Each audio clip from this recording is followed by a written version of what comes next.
¿Se han preguntado de dónde procede este invierno tan curioso que hemos tenido?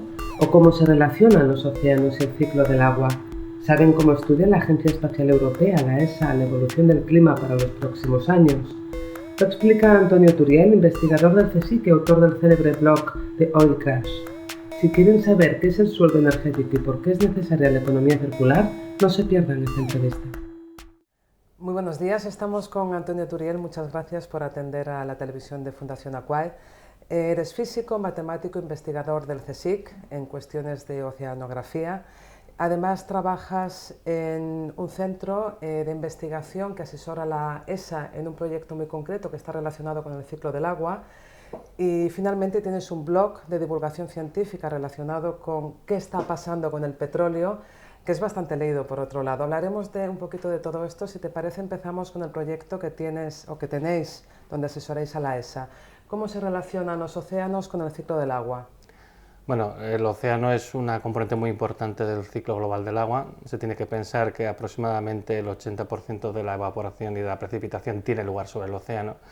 Y justo es una componente que, por su gran capacidad de almacenar calor, influencia mucho la evolución del clima en el largo plazo, como estamos viendo este año con el Niño, ¿no? Ese fenómeno tan fuerte que se produce en el Pacífico, que crea alteraciones a nivel de todo el planeta, que nos ha traído este invierno tan curioso que hemos tenido, ¿no? en estas latitudes, y en otras está trayendo pues, o bien lluvias muy fuertes o sequías muy prolongadas, que es la primera misión que se ha hecho nunca para intentar medir dos componentes críticas del ciclo del agua a escala global. Con la llegada de este satélite, que fue lanzado en 2009, en noviembre del 2009, se cubre un agujero muy importante en nuestro conocimiento de cómo funciona todo el clima global del planeta. Se está viendo que el océano está teniendo un papel muy importante, no solo en los cambios a largo espacio de tiempo, no en una escala de décadas o de siglos, que es lo típico de las escalas climáticas, sino que en escalas más cortas de tiempo. Los océanos tienen un gran impacto en cómo se están manifestando las variaciones en precipitación y en general la circulación de la atmósfera. O sea, el océano es un gran regulador del clima del planeta, incluso en escalas muy cortas, que nuestro conocimiento de esta variable, sobre todo las variables asociadas al ciclo del agua, ha sido bastante incompleto hasta ahora porque no teníamos sistemas de medición, y que con los esfuerzos que ha hecho en primer lugar la Agencia Espacial Europea y luego otras agencias que han venido después, se está consiguiendo entender mucho mejor cómo funciona y se está empezando a poder emprender estudios que antes eran imposibles para, bueno, pues para ver no solo dónde estamos ahora mismo, sino hacia dónde estamos yendo, que creo que es lo que nos importa a todos, ¿no? Ver cómo va a evolucionar el clima del planeta en las próximas décadas. En este momento se está produciendo claramente una retroalimentación cada vez más rápida en una dirección muy negativa, que está llevando a cambios muy importantes a escala global. Evidentemente no tenemos una certeza del 100%, pero todos los indicios que nos estamos encontrando apuntan a que se están desestabilizando muchos de los patrones climáticos que nos han permitido prosperar durante el Holoceno, la última era geológica. Ahora estamos en el Antropoceno, hemos modificado las condiciones ambientales del planeta, y si las tendencias actuales no se revierten, podemos ver fenómenos bastante graves a escala planetaria. Por ejemplo, uno de ellos es la desaparición durante el verano de la capa de hielo del Ártico, del Polo Norte, lo cual, al margen del problema para los osos polares que se suele comentar, no tiene impacto sobre la subida del nivel del mar, porque se trata de hielo que flota sobre el mar, entonces no va a cambiar el nivel del mar, pero sí que cambia la cantidad de calor que absorbe la Tierra, porque el agua es más oscura y el hielo refleja la luz. Entonces, la desaparición del hielo en el Ártico lo que favorece es que el planeta se caliente más deprisa. Una de las aplicaciones que no era prevista para SMOS, pero que está demostrando que tiene potencial, es justamente para hacer el seguimiento de la evolución del hielo marino, ¿no? Y de cómo está cambiando, sobre todo lo que está pasando ahora, que el Ártico se está volviendo muy fino, lo cual nos está diciendo que está a punto de desaparecer. La cantidad de hielo en el Ártico tiene mucha influencia sobre los patrones de circulación atmosférica en el hemisferio norte, y esto afecta especialmente y de manera muy dramática tanto a Estados Unidos como a Europa. Entonces, los ciclos estacionales predictibles y repetitivos que han favorecido el desarrollo de la agricultura, pues se pueden volver un poco caóticos o muy caóticos, y esto es peligroso evidentemente para nosotros. La única manera en la que sabemos que podemos actuar para intentar estabilizar los cambios que se están produciendo en el clima del planeta es esencialmente reducir las emisiones de CO2, porque sabemos que este es un factor muy desestabilizador. El problema es que nadie es muy proclive a reducir las emisiones de CO2, porque eso implica quemar menos combustibles fósiles, y como son nuestra principal fuente de energía, si desaparece tu fuente de energía es mucho más complicado tener una actividad económica creciente y saludable en los términos que se suelen medir habitualmente.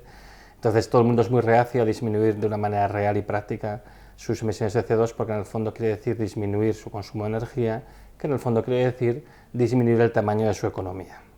En general, cuando se habla del consumo de recursos naturales y en particular de combustibles fósiles, hay una tendencia a poner todo el acento en lo que se llama las reservas, que es cuánto hay en el suelo, en el subsuelo, ¿no? Pero eso no nos está dando toda la verdad sobre la situación, el conocimiento de cuánto hay en el subsuelo. Realmente lo que nos tenemos que fijar es a qué ritmo podemos extraer eso. Y el ritmo al que podemos extraer estos combustibles no es cualquiera. Entonces el problema que se nos plantea en ese momento, el momento que llegamos al máximo de la capacidad de extracción, no es el de que nos quedemos sin petróleo, sin carbón y sin gas. Petróleo, carbón y gas se seguirán produciendo de aquí 2 o 3 siglos, seguramente todavía se producirán. La cuestión es de cuánto vamos a disponer cada año. Esta es una situación análoga a una persona a la que le van reduciendo el sueldo, ¿no?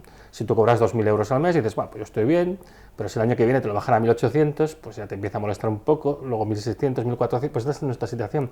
Nuestro sueldo energético tiende a ir bajando con el tiempo, porque los recursos que van quedando son más complicados de extraer, porque los que hemos estado explotando ya están más agotados, y en el fondo tenemos que aprender a vivir con menos de estas materias tan útiles, tan productivas, con las que hemos conseguido impulsar enormemente nuestra economía. Hay una relación fortísima entre el consumo de energía y actividad económica medida por el PIB. ¿Qué sentido tiene plantear en un planeta que es finito un sistema económico que se basa en el crecimiento? Si es que llegará un momento que chocarás con los límites, pero es que además encima no es un crecimiento cualquiera, es un crecimiento exponencial, es decir, es rapidísimo. Conceptos de compartición de ciertos recursos o de ciertos medios de producción o medios simplemente pues es un coche, ¿no? Que son perfectamente eficaces. Y luego, bueno, pues simplemente adaptar esquemas, pues eso, de economía circular, en la que nosotros somos un organismo más que nos integramos dentro del metabolismo general que tiene el planeta Tierra, sin alterarlo de una manera que lo deje impracticable en el futuro, ¿no? ¿Qué futuro dejamos a nuestros hijos si tenemos una economía basada en los combustibles fósiles y estos poco a poco nos van a ir dando una renta energética más pequeña que va a hacer imposible mantener esta economía? ¿Qué futuro es? O si estamos desestabilizando el clima del planeta, pues es un error, evidentemente. Yo creo que la manera de intentar afrontar este problema no es esconder la cabeza debajo del ala, sino bueno, hablar a la gente como adultos, como lo que son, hablar a la ciudadanía como personas adultas, explicarles, mira, hay este problema, yo os pongo mis datos, no estoy diciendo que yo tenga la verdad absoluta, esto es lo que yo concluyo a partir de estos datos, si tú tienes otros diferentes, contrastémoslo. Lo triste es que yo utilizo datos que son completamente oficiales de la Agencia Internacional de Energía, de BP, quiero decir, todo el tipo de información que yo estoy manejando es la misma que se maneja en cualquier otro ámbito, y la interpretación que yo doy, hombre, va más al punto de lo que realmente muestra los datos y no hacer proyecciones optimistas que además luego año tras año se van viendo desmentidas por la realidad, ¿no? No es fácil saber exactamente qué curso siguen los acontecimientos, pero sí que es fácil saber hacia dónde no vamos. Y hacia dónde no estamos yendo es a un crecimiento ilimitado basado en un consumo desaforado de combustibles fósiles simplemente porque no es posible, y a donde tampoco estamos yendo es a intentar adaptarnos a una situación complicada tanto en lo ambiental como en lo económico por esta falta de energía. Por eso yo creo que la divulgación es muy importante, porque yo creo que si la ciudadanía se conciencia de que hay estos problemas y que hay que encararlos de una manera tranquila y adulta, y que además existen soluciones técnicas que nos permitirán irnos adaptando a esto, que realmente hay una salida que puede no ser cómoda, pero que yo creo que es perfectamente factible y, como digo, que garantizaría un nivel de vida muy semejante al actual, es posible que la propia ciudadanía lo reclame a nuestros representantes y nuestros representantes se vean capaces de implementar estas medidas que de otra manera las considerarían demasiado suicidas, ¿no? Políticamente. Antonio Turiel, muchísimas gracias y esperamos verte de nuevo por la Fundación. Muchas gracias a vosotros.